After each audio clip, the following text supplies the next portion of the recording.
because it pisses me off.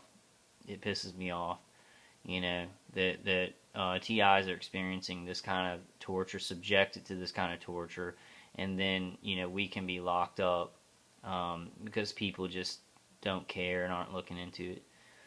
Alright, I'm just going to keep reading, guys. I'm going to try and stop that. Primary Cold War era research in the U.S. The first American to publish on the microwave hearing effect was Alan Fry in 1961.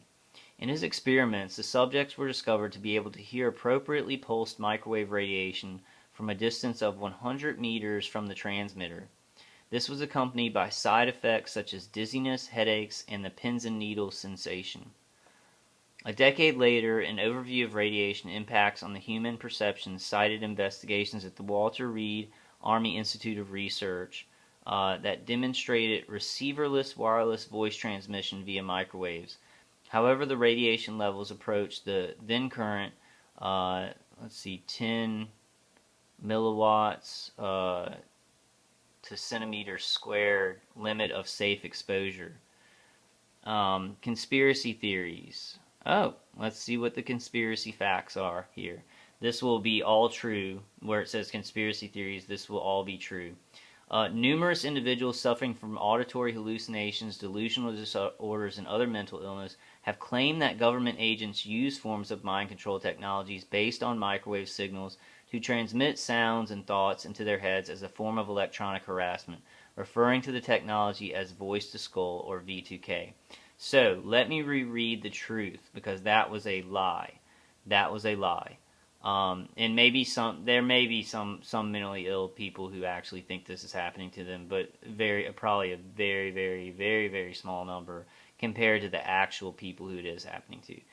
So, numerous individuals suffering have claimed that government agents use forms of mind control technologies based on microwave signals to transmit sounds and thoughts into their heads as a form of electronic harassment, referring to the technology as voice-to-skull or V2K. Reread as the truth. Thank you, Kyle. You can thank me. There are extensive online support networks and numerous websites maintained by people fearing mind control and experiencing mind control. So let's reread that. There are extensive online support networks and numerous websites maintained by people experiencing mind control. California psychiatrist Alan Drucker has identified evidence of delusional disorders on many of these websites, and other psychologists are divided over whether such sites reinforce mental troubles or act as a form of group social support. So what we just read here, right here, in this conspiracy theories subsection, is what we call propaganda. This is what we call propaganda, because it actually is happening to people. So any psychiatrist who actually just goes to the websites, like this guy's Alan Drucker is going to the websites and seeing evidence of delusional disorders. He's not looking at the technology or talking to the people. He's just going to the websites and seeing some evidence of psychological disorder, delusional disorders, by the DSM, which was written by psychiatrists in the CIA. So let's just keep that in mind, guys, when I go through this. I don't know if I guess I will read through this. Let's read some more propaganda here.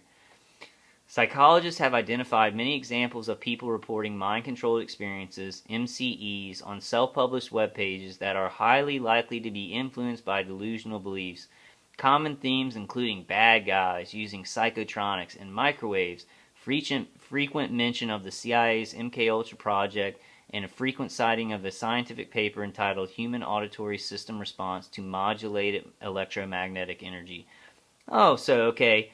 That was just severe propaganda, and let's really put the pieces together, because what that was just saying is the conspiracy theory. That's the conspiracy theory, what I just read, that people are just deluding themselves. Let me give you an example. There's this guy named Kyle, and that's me. And before I started experiencing this stuff, like V2K, tinnitus sound in my ears, burning on my skin, and remote neural manipulation effects, I didn't study any of this stuff. I didn't study anything about the CIA, MK Ultra, mind control. Didn't know anything about it, had never looked it up, wasn't really interested in anything about mind control. And I started experiencing a ringing sound in my ears, followed by a year later, voice to skull, which at first I thought, for a long time, I thought was my neighbors upstairs. Didn't know anything about this until I experienced it.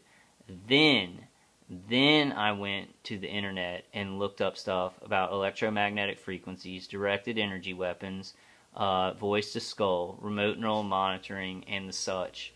Not until I started experiencing it. Delusions have to be created if you see something and then you think that you start experiencing it. I can't believe they would put that in a Wikipedia article about the microwave hearing effect. I think somebody's working overtime. I think somebody in the military-industrial complex is working overtime.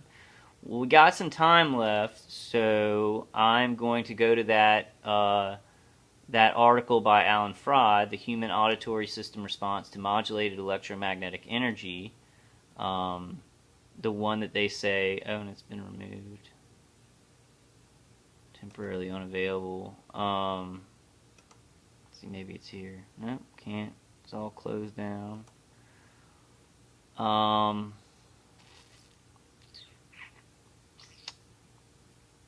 see if we can find any of these.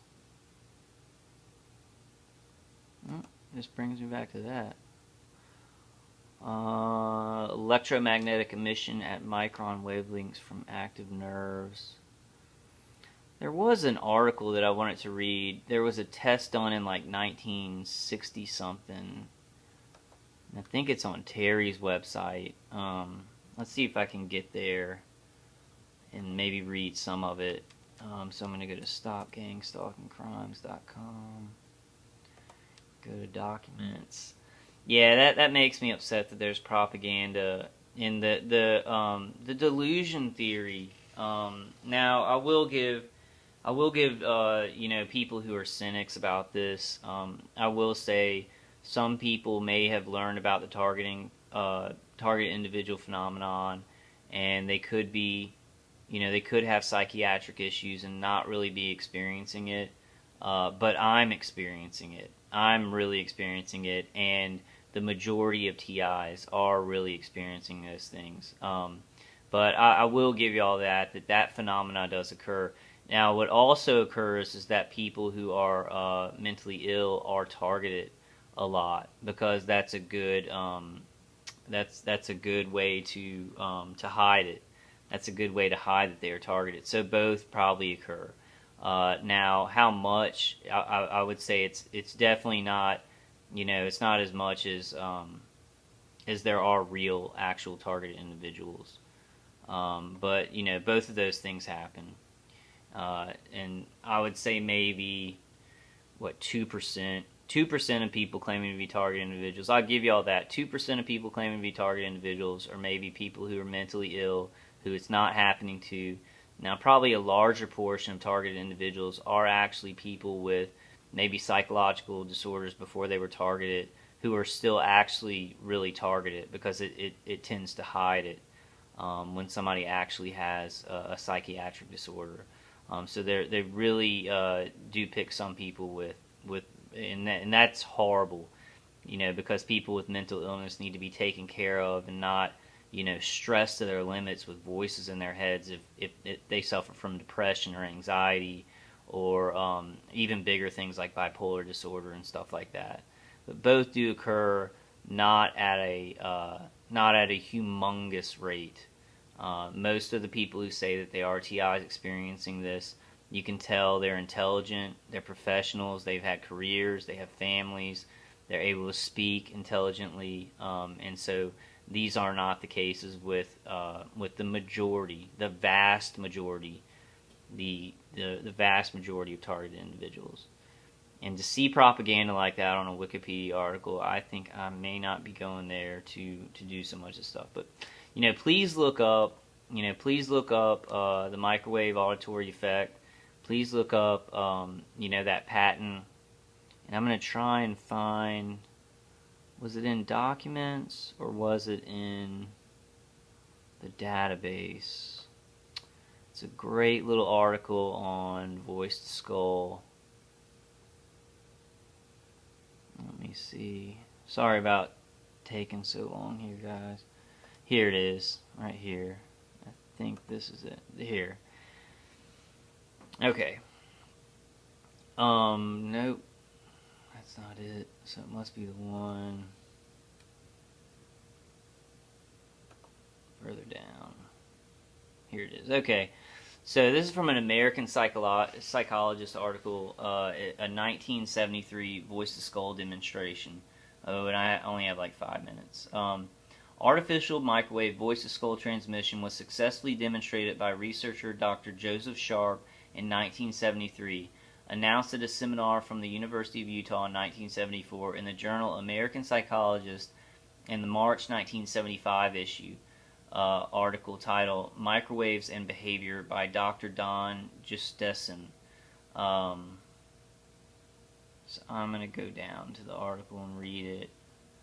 I guess I can go to an hour, but I am really feeling the burn. I have to use the bathroom. So I might just read a little bit of it, guys. Might go down for a little bit. Let's see. Oh, I want to go to this. I'll go to this and kind of end the video on this, and then I'm going to do another part to this tomorrow, another day of it. Below image gives the description of the successful modulation. Note that the fidelity of the current day voice-to-skull transmission is much higher, after 3+ decades of apparent development. So here is a good illustration. I'll get close to it. Below image illustrates Dr. Joseph Sharp's voice-to-skull modulation method described above in the American Psychologist Journal article. Each time the sine wave crossed the zero reference in the negative direction, it was a voice waveform, and see the voice waveform is turned into a radar-like microwave pulses. Voice conversion to pulses, as used in the successful demonstration of microwave voice-to-skull technology in 1973 by Dr. Joseph Sharp. This is not classified. So, and from what I understand, the understanding that I have is, like, take my attackers. They're at a remote platform, and they have, microphones or headsets. They speak with their voices. Well, now, I mean, there can be a chatterbox program later on, but if they're doing it in real time, this is if they're doing it in real time. They speak into the microphone. Now that becomes a radio frequency. It's a audible radio frequency. It goes through an RF modulator. So that RF modulator is doing this. The voice waveform is turned into radar-like microwave pulses. The RF modulator modulates it into a microwave signal. Then that microwave signal hits like the front area of the brain. The brain expands because it's heated up. And when the brain is contracting, it's cooling down. And then it sends an audible signal by conduction to the inner ear, bypassing the outer ear. And that's why people who are born deaf, they can use, voice to skull on them. Because it would pass the outer ear. If they didn't have any damage to the inner ear, they would be able to hear. And I think there actually are some target individuals who were born deaf and who do get voice to skull out there. Alright guys, I'm going to go ahead. I've really got to use the bathroom. I'm at about 45 minutes. This is kind of just an introduction and reading some things about it. That Wikipedia article gave me a turn in my stomach. Because I don't know why they wouldn't just talk about the science. I don't know why they have to put propaganda in there like that.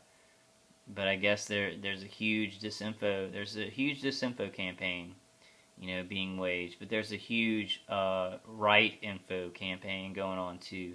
So check out my videos in the November video marathon as we continue, as we roll on, guys.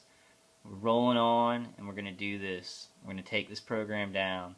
Alright, I love you guys. God is with us. And I'll be back tomorrow with some more stuff about about voice to skull. I'm going to find some cool articles and just more proof.